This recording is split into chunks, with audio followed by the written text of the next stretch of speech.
गृह मंत्री अमित शाह के 17 दिसंबर को अंबेडकर पर दिए बयान को लेकर संसद में लगातार हंगामा जारी है। गुरुवार को संसद परिसर में विपक्षी सांसदों ने विरोध मार्च निकाला। कांग्रेस सांसद राहुल गांधी और प्रियंका गांधी नीले कपड़े पहनकर पहुंचे। लोकसभा राज्यसभा में भी विपक्ष ने जमकर हंगामा किया। कांग्रेस की मांग ये है कि गृह मंत्री माफी मांग लें। सदन के अंदर जय भीम के नारे भी लगाए गए, खूब जोर शोर से नारे लगाए गए।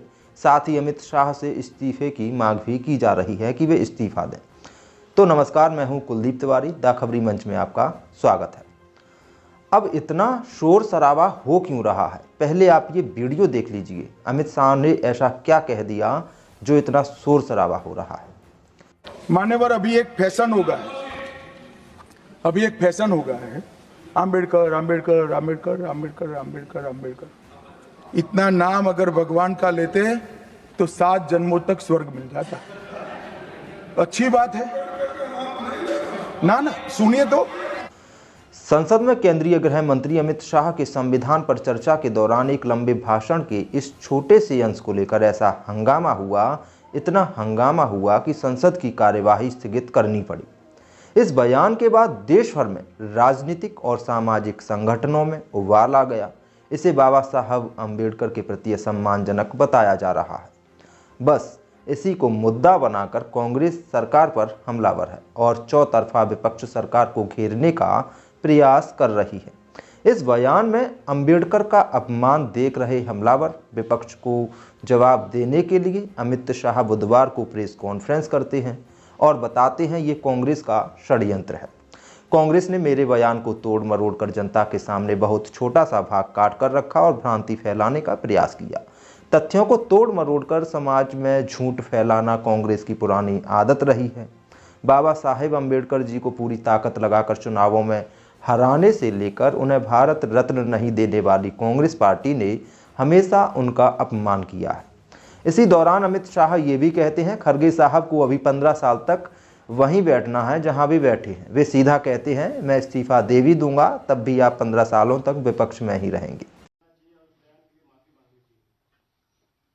खरगे जी मेरा इस्तीफा मांग रहे हैं, इनको आनंद होता है तो शायद मैं दे भी दूं, मगर इससे इनकी समस्या का अंत नहीं है। अभी 15 साल तक कम से कम उनको वही जगह पे बैठना है जहां वो बैठे हैं।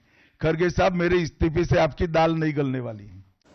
अब अमित शाह के अंबेडकर के इस बयान का असर मध्य प्रदेश ही नहीं बल्कि देश के अन्य हिस्सों में भी इस बयान पर विरोध हो रहा है। दलित संगठनों और अंबेडकरवादी समूहों ने अमित शाह से सार्वजनिक रूप से माफी की मांग की है। कई जगहों पर धरना प्रदर्शन हो रहे हैं और भाजपा सरकार के खिलाफ नारे लगाए जा रहे हैं। संसद में केंद्रीय गृह मंत्री अमित शाह के बयान के बाद मध्य प्रदेश की राजनीति में हलचल मच गई है। विपक्षी दलों ने इसे बाबा साहेब डॉक्टर भीमराव अंबेडकर के खिलाफ बयान बताते हुए तीखी आलोचना की है। प्रदेश में विधानसभा सत्र के दौरान कांग्रेस विधायकों ने सदन की कार्यवाही का बहिष्कार भी किया है। वहीं केंद्रीय गृह मंत्री अमित शाह की ओर से बाबा साहेब अंबेडकर पर की गई टिप्पणी को लेकर आरजेडी सुप्रीमो लालू यादव ने बड़ा बयान दिया है। उन्होंने नसीहत दी है कि वो राजनीति छोड़ दें। मीडिया कर्मियों से बात करते हुए लालू यादव कहते हैं अमित शाह पागल हो गए हैं, उन्हें बाबा साहेब अंबेडकर से नफरत है। हम उनके इस पागलपन की निंदा करते हैं। बाबा साहेब अंबेडकर महान शख्सियत हैं, उन्हें राजनीति छोड़ देनी चाहिए और इस्तीफा देकर चले जाना चाहिए। वहीं केंद्रीय गृह मंत्री अमित शाह के इस बयान पर संजय राउत ने भी निशाना साधा है। संजय राउत कहते हैं बीजेपी के पास कोई काम नहीं बचा, खाली हाथ बैठी है। अमित शाह बड़े नेता हैं, सदन में मस्ती में बोल रहे थे। अगर उनसे गलती हुई है और जुबान फिसल गई है तो माफ़ी मांगनी चाहिए। अगर माफ़ी मांग लेंगे तो क्या हो जाएगा। अब अमित शाह के इस बयान के बाद विपक्ष को मानो बैठे बिठाए मुद्दा मिल गया। कांग्रेस समेत कई पूरी विपक्ष इस मुद्दे को लेकर एक सुर में बीजेपी की आलोचना करने लगे। कांग्रेस और आम आदमी पार्टी इस मुद्दे को लेकर सड़क पर उतर गई। स्थिति ये है कि आम आदमी पार्टी ने तो इसे दिल्ली चुनाव में बड़ा मुद्दा बनाने का फैसला भी कर लिया है।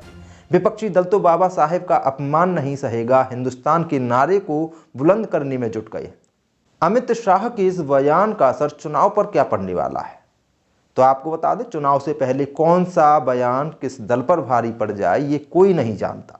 बिहार चुनाव से पहले मोहन भागवत का आरक्षण वाला बयान का असर तो बीजेपी नहीं भूली होगी। ऐसे में अब अंबेडकर पर बयान को लेकर जिस तरह से विपक्ष की कोशिश हो रही है, उससे बीजेपी के लिए परेशानी का सबब हो सकता है। अगर आम आदमी पार्टी अंबेडकर के मुद्दे को चुनाव में भुनाने में सफल रही तो बीजेपी के लिए मुश्किल साबित हो सकती है।